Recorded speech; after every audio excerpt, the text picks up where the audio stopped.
All right, hello everybody. Good morning or afternoon or evening, whatever it might be for you. Yeah, I have our People of Sparks book ready to go. I've got my coffee. For me, it's morning. It's definitely morning. Thought I'd wear my Woodlands hat today just to get you remember that you still are a part of our company and things are still happening. I've got kind of my home clothes on, nice and comfy. So, before we start, I want to show you a little bit of how we're going to do novel study for now, while I think about it, because things are changing. So I'm just going to switch the screens here and show you what we're going to do. So we're going to start off, to make it simple for today, you're not going to have to do any writing or anything. You're just going to listen and watch as I read through, because it'll be up on the screen so you can see. And you're just going to draw a picture to go with it today, just nice and simple, just to get your brain back into it. But in the future, we're going to be using Google Slides. So I'm going to get this screen ready. All I'm going to get you to do is... Oh my goodness, come on. There we go. So all I'm going to get you to do is open up a new Google Slides presentation. You can make a title page. So the very first page that it brings up is going to be the name of our book, People of Sparks, and then your name at the bottom. In this case, I chose Miles. And then for each chapter that we do, you're going to add right here, add a new slide. The title is going to be the chapter. And then underneath is where you'll do the writing. And each chapter that I read, I'll write down what thought I want you to write, or what theme, or whatever I want you to do. So it'll change every time. And then when we do a new chapter, instead of doing a new presentation, you'll just click right here, add a new slide. So the next chapter would be chapter 14. And then maybe this will be a personal connections or something like that. And then, of course, the title is really, really important, or the name of your slides, because that's how I find it. And so it will be Sparks Novel Study, and then your name. Keep it nice and simple. Everything's going to have to be really organized, so it's easy for me to find the work that you do. So anyway, that's what we'll be doing in the future. I'll go over that again later. So I'm going to get out of this, switch back to full screen. There we go. Okay, so to start off right away, I'm going to give you, let's say, 30 seconds or so that I want you to try and think back to what's been happening in Sparks. So I'm not going to give you any hints yet. So try and think back. Take 10 seconds. If you need to close your eyes, try and think back what's been going on in Sparks with Lena, with Dune, what new characters have been involved, what new objects maybe have been involved. So I'll give you a couple quiet seconds here. I'm going to turn up the music a bit for you.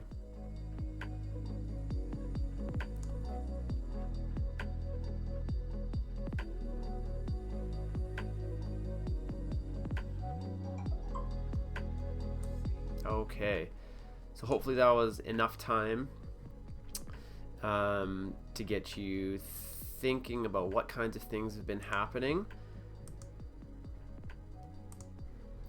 So here's our book. Okay, so I just kind of scrolled through some of the pages at the back, and we can see that a roamer has been involved. Remember that woman roamer came through and sold stuff to people, and the people of Ember learned about what roamers do.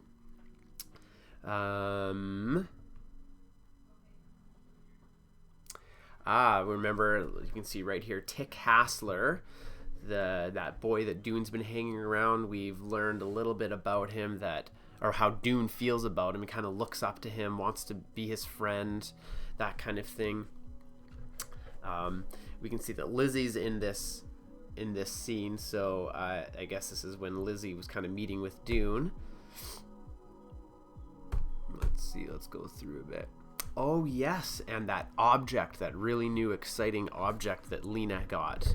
If you can remember back, she found a bike behind the doctor's house, and she learned to ride a bike and went to go see Dune and talk to him, and he told her about the guy named Tick. They talked about that roamer.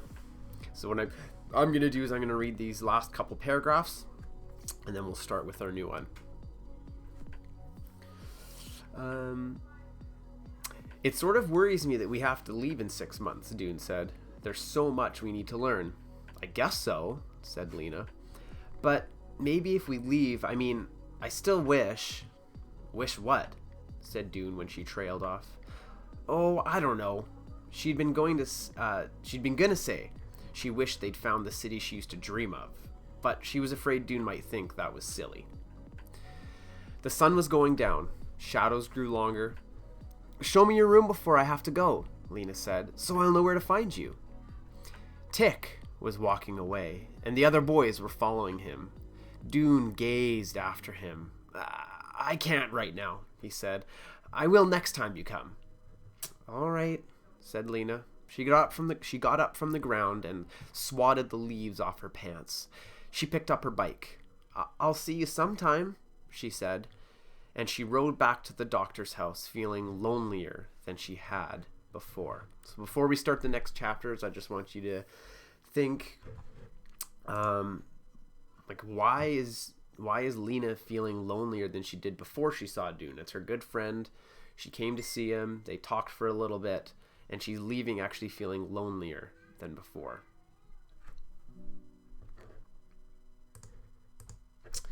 Okay, so we're going to move on to chapter 9. This might be a good time for you to pause the video and go grab a piece of paper and a pencil or some markers, whatever you want to use. All I want you to do is spend the entire time that I'm reading this chapter just drawing what comes to your mind that has to do with the novel. Doesn't have to, yeah, so go grab something, pause it, grab it. Okay, so chapter 9, Hard, Hungry Work. Instead of getting easier as the days went on, work for the people of Ember just got harder. It wasn't just the work, it was the heat they had to work in. Every day was hotter than the last. Dune had never felt this warm in his life. It was like being cooked. All the people of Ember felt this way. They sweated, their skin turned red and stung and peeled off, and the brightness of the sky hurt their eyes. They got terrible headaches. Sometimes one of them would drop to the ground in a faint, just from being too hot. At times like these, people thought, this is a dreadful place we have come to. They put their hands over their eyes, missing the familiar darkness. The team leaders tried to be understanding when their workers drooped and fainted, but the people of Sparks were used to the heat. Beside them, the people of Ember seemed like weaklings. A few times, Dune saw the leader of his team press his lips together and drum his fingers against his leg when one of the Emberites had to sit down and rest. Dune's team leader was Chugger Frisk, a big, stubble-jawed man who didn't talk much except to give directions. So let's quickly put yourself, actually we'll do it this way, put yourself in the shoes of those Emberites who originally all their life has lived underground in kind of cold and damp. They've never done hard labor like they're doing now. Remember, they're working on digging those outhouses, those deep outhouse pits, and it's hot, and Sparks leaders are just sitting there wondering, like, what is going on? Why can't these people work? It seems like they're getting a little frustrated. So again, remember, as I'm reading to you, I want you to be drawing what you're thinking of or what's coming to your mind, what pictures are coming to your mind while I'm reading. Okay, let's continue. Dune's team leader Dune's team leader was Chugger Frisk, a big stubble-jawed man. So remember, this is stubble. This is my my isolation stubble, I guess. I haven't shaved lately, so this would be stubble. Kind of like a short beard. A big stubble-jawed man who didn't talk much except to give directions. Every day, he sent his team wherever it was needed most. Dune did all kinds of jobs over the next few weeks. He dug ditches for the pipes that conducted water from the river to the crops in the fields. He repaired the wagons that hauled the produce home from the fields. He milked the goats out in the goat pasture and made sure the water troughs for the oxen were full. He picked fruit, built fences, planted seeds, stirred vats of soap, and dug chicken droppings in to the cabbage field. Why would they put chipping? Actually, I'll put the desktop.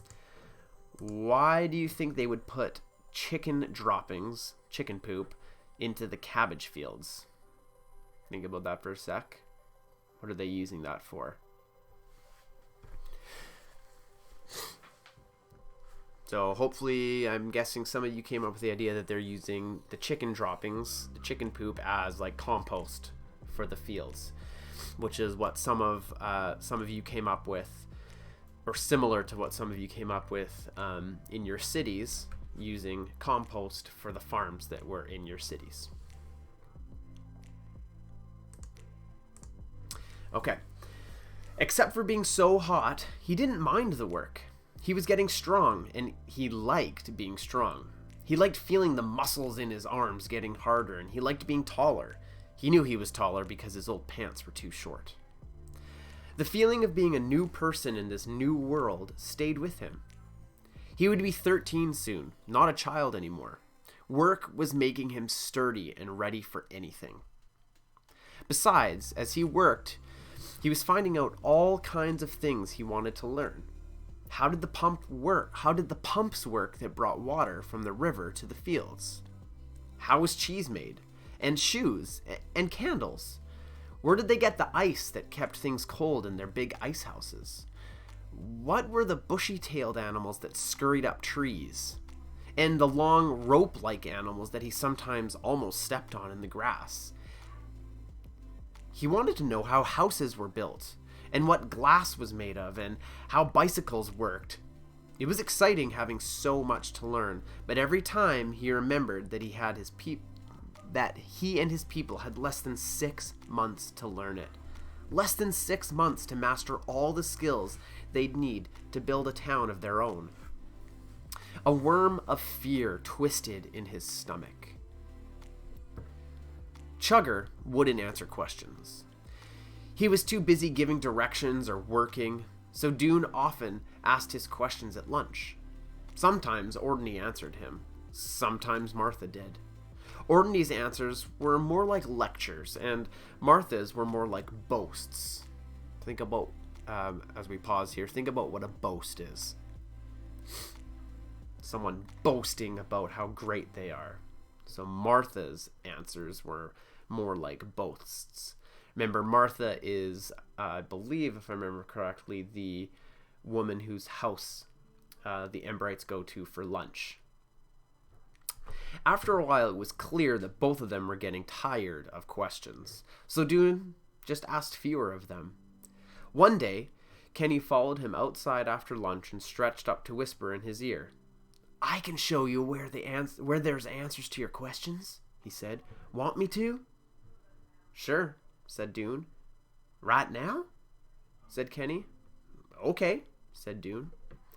Kenny led him through the streets of the village, going first toward the river and then away from it, along a street that led out away from the houses and into a grove of oak trees. "There," said Kenny, pointing ahead. At first Dune saw only the long line of a roof above the trees. Then the street opened out into a big empty space that he could see had once been covered with pavement. Now the pavement was cracked and weeds grew up through it. To the left of this span of pavement stood a huge building. I'm going to pause right there. So Right now, the author is painting you a really clear picture, and this could be an important picture. So if you're having trouble figuring out what to draw, this could be where you're going to start. So I'm going to read that part again because she's painting a really clear landscape of what this looks like. So Kenny led him through the streets of the village, going first toward the river and then away from it, along a street that led out away from the houses and into a grove of oak trees. So we know something about kind of a little area filled with oak trees. There, said Kenny, pointing ahead. At first, Dune saw only the long line of a roof above the trees. Then the street opened out into a big empty space that he could see had once been covered with pavement.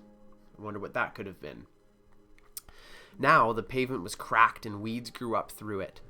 To the left of this span of pavement stood a huge building, a rectangular structure, so tremendous it could have held both the Ember School and the Gathering Hall. At the end facing them were two massive wooden doors, which Kenny walked toward. In the ancient days, Kenny said, you didn't have to open these. They were made of glass and they had eyes and opened as soon as they saw you. That can't be, said Dune. It was, though, Kenny said. Above the doors was a sign missing most of its letters. It was a long sign, so you could tell whatever it used to say was a long word. But now, all it said was, Oop Ark. Oop Ark. What does that mean? Dune asked, pointing to the sign. I don't know, Kenny said. We just call it the Ark. It's our storehouse. We're going around to the back. He led the way around the side of the building to a small door in the back wall, which he opened. He had to push hard because something was behind the door that had to be shoved out of the way. Dune peered into the darkness. At first, he couldn't make out what he was seeing. Lumpy mountains appeared to fill the room to the ceiling and spread from wall to wall. He took a step forward, but his foot jammed against something hard on the floor. There's answers to everything in here, said Kenny. As his eyes adjusted to the dimness, Dune saw that the room was full of... Was it boxes? No, they almost looked like books. So let's pause. What do you think they're standing in? Remember, it's this massive building. There was a huge pavement area out front. There's that right here. We can see there's some sort of name. Any guesses? I'll give you a second here to think. What are they standing in? Where did Kenny take them? Was it boxes? No, they almost looked like books. They lay in toppling stacks, giant heaps, sliding mounds, as if they'd been dumped in from an enormous bucket. Some of them lay open, with their pages crumpled. Some were so warped that their covers curved. A smell of ancient dust and mold arose from them. He reached down and picked one up. So this is another kind of interesting picture that you could draw of what it looks like where Kenny and Dune are standing in this big, giant room. He reached down and picked one up. Its cover was furred with dust. He opened it and saw pages of tiny, neat printing. It was a book. Yes, not like the books of Ember. These were much bigger and sturdier and had much more writing. He rifled the pages. More dust flew up, but he couldn't tell what the book was about. One page said, Chapter... Oh boy, guys. Chapter XV. What is that? 15, maybe? Some of you would know. I think it's 15. Maybe it's not. Whatever. You'll figure it out. Chapter 15. The Thermodynamics of Aluminum. He had no idea what that meant. This is amazing, said Dune. Can I take some back to the hotel? I guess so, said Kenny. No one will notice. Dune set down the book about thermodynamics. He brushed his smudged fingers against his pants. He felt like a hungry person who had been led to an immense banquet, far more food than he could eat in his whole life. He was starving, all of a sudden, for the knowledge hidden in these books. He reached out and chose 3 of them blindly, not even looking at the titles. Don't you want some? Or, this is Dune saying that. Don't you want some? He said to Kenny. No, said Kenny. I already read 4 books in school. That was enough. We learned about history, pre and post. Pre and post? Pre-disaster and post-disaster. Oh, said Dune. What do you like to do then? He asked. Just poke around, said Kenny. I poke around in the woods. You could come with me sometime, he said, looking up at Dune with hopeful eyes. If you want. Maybe I will, Dune said, though he was thinking he probably wouldn't. He had so many other things in mind to do. Besides, Kenny was a little young to be his friend. During the first week after the Emberites arrived, Martha Parton had showed off her cooking skills at lunch every day. She made mashed potato pie, fresh peas with chives, walnut croquettes, mushroom gravy, cheese popovers, red onion and bean dumplings, scrambled eggs with tomato jam, apricot pudding, and apple butter cookies. Every time she brought in a new dish, she said, I don't imagine you had these where you came from, or this will be new to you. And the Ember guests would say, You're right. We've never had this. We've never tasted anything so delicious. It's wonderful. And Martha's mouth would crimp into a small, pleased smile. As time went on, however, the food at lunchtime became plainer. Martha got tired of making something new every day to impress her guests. What they found in their dinner and breakfast parcels became less interesting, too. Usually it was some chunks of cornbread, 10 or 12 carrot sticks, and a few slimy bits of goat cheese. If they were lucky, they might be a hard-boiled egg. Martha took to mentioning, as if it were a little joke, that even though the Partons were given extra food from the storehouse because of the extra people, it seemed as if they had less. Wasn't that odd? Dune started to feel hungry a fair amount of the time, and he knew others did too. His father never spoke of it, but Edward Pocket griped about the food every evening. I know I'm old and small, he'd say, polishing off the last crumbs of both his dinner and his breakfast, but that doesn't mean I can live on air. One day, Ordney made a disturbing announcement. The cabbage crop, he said, was going to be smaller than expected. Worms had gotten into it. They'd have only about 2/3 of the cabbage they had last year. After this, not only was the food at lunchtime plainer, but there was less of it. One week, they had string beans, last year's pickled cabbage, and goat's milk pudding for lunch 4 days in a row. And when they opened their baskets at dinner time, they found only a bottle of cold potato soup to serve as both dinner and breakfast. Clary had started a garden just a few days after the Emberites arrived at the Pioneer Hotel. She cleared a patch of ground about 40 feet square, not far from the riverbank, and planted seeds that she had brought from Ember. Children who were too little to go to work in the village helped her pull weeds and fetch buckets of water from the river. Old people sat in the shade giving her advice. After a while, green shoots appeared in rows on the patch of dirt, and Clary was out there every morning and every evening tending them. In several weeks, there would be a little extra food for the people of Ember out in their own front yard. But it wouldn't be nearly enough.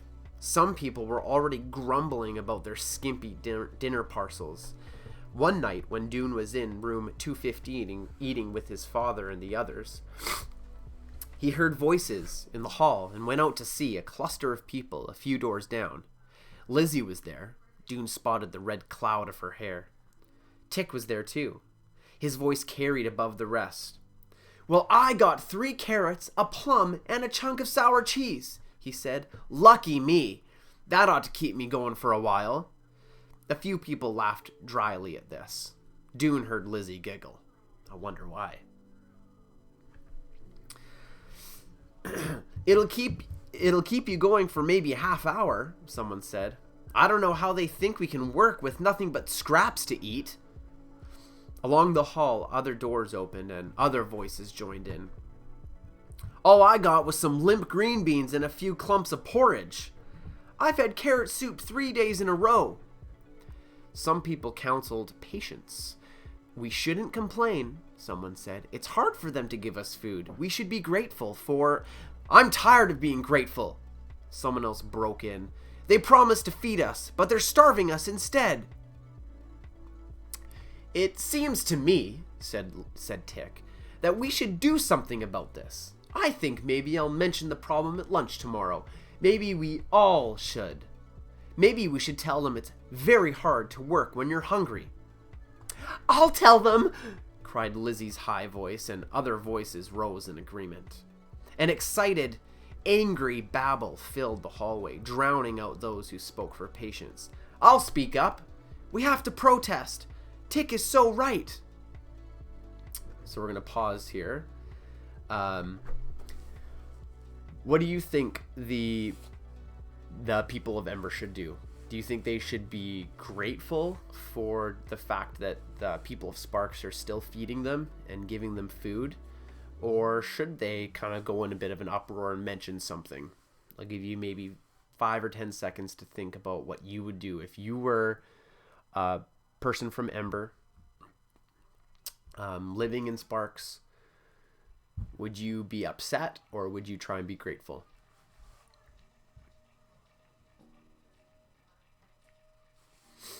It's a hard one to think. It's a hard one to come to a conclusion about, right? Like, you want to be grateful for the fact that these people are giving you food from their storehouse that they've worked for.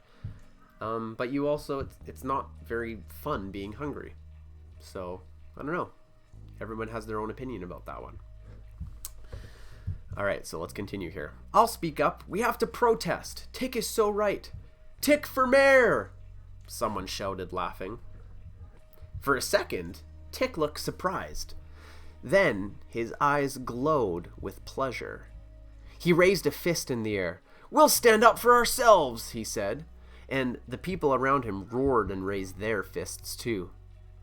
Dune turned to his father and Edward and Sage, who had all come to the door to see what was going on. "We should tell the Partons," he said. "If we're working, we need enough to eat. It's only fair." "Of course, they don't have to give us anything," said Dune's father. "They're giving what they think they can spare." He looked sadly at the dry chunk of cornbread in his hand. "But I suppose it can't hurt to mention it," he said. "Without being rude, of course. I imagine they're doing the best they can." Mrs. Polster agreed to be the one to bring the matter up. She did so at lunch the next day. They were having cold spinach soup. Cold spinach soup, eh? I wonder how that would taste. "I have a request," she said firmly. She set down her soup spoon. Everyone looked toward her. Dune felt a jitter in his stomach. Okay, so really quickly, put yourself at this dinner or lunch table. Dune, his father, Edward, Pocket, Sage, and Mrs. Polster. They're hungry. They're eating cold spinach soup, but again, it's all provided by these people from Sparks. It's provided by the Polsters, or it's provided by Martha Parton and her husband. So put yourself in Dune's position here. They were having cold spinach soup. "I have a request," she said firmly. She set down her soup spoon. Everyone looked toward her, and Dune felt a jitter in his stomach. So he felt that feeling down there of like, oh boy, this is going to be awkward. "We have noticed," said Mrs. Polster, "that the food parcels you so generously give us have become considerably smaller lately. we find that when we have eaten what is within, we are still, to be frank, hungry. This is a difficulty for us." There was silence. Everyone stared at Mrs. Polster, who had sat very calmly with her hands in her lap, waiting for an answer. "What?" said Martha Parton at last. "Did I hear that right?" "I believe so," said Mrs. Polster. "Unless you have ear trouble. I said we are not getting quite enough to eat." Martha laughed, a one-note laugh, a laugh of disbelief. Kenny stopped chewing and looked frightened. Ordney drew himself up and cleared his throat. I am surprised," he said. "I had thought you people understood the situation." "We do indeed," said Dune's father hastily. "We're very grateful for what you have done for us. It's just that—" "We're working quite hard," said Clary. It's a very small amount," said Mrs. Thorne timidly. "For both dinner and breakfast," added Edward Pocket. "Last night," said Dune, "I had a boiled egg and 3 carrots for dinner, and nothing for breakfast this morning." There was silence again, a terrible, vibrating silence. Then Ordney leaned forward, gripping the edge of the table with his fingertips. "Now listen here," he said. "We're doing the best we can with what has been asked of us. And I must say, a great deal has been asked. Suddenly, we're supposed to feed twice as many people as before. More than twice as many." He glared at the Emberites, shifting his eyes to each one in turn. "And yet, we do not have twice as much food as we did before. It's true that each family is being given a little extra from the storehouse for this emergency, but not much. Sparks Village just does not have enough for 400 extra people. Are we supposed to feed you instead of our own families? Why should we? Who are you anyway? You strangers from some city no one's ever heard of?" By the end of this speech, Ordney's face was a deep red and his voice was shaking with rage. Dune felt frozen. All he could think was, he's right. Of course he's right, but we're right too. Everyone else must have been thinking the same thing. They finished their soup in silence. At the end of the meal, Martha dumped the food parcels on the table instead of handing them out. They each took one, but Dune's father was the only person who said thank you. Later, when Dune opened his parcel, he found a wedge of cabbage leaves turning yellow at the edges and a hunk of some sort of bean cake. His stomach clenched. "They're tired of helping us," he thought. "What are we going to do?"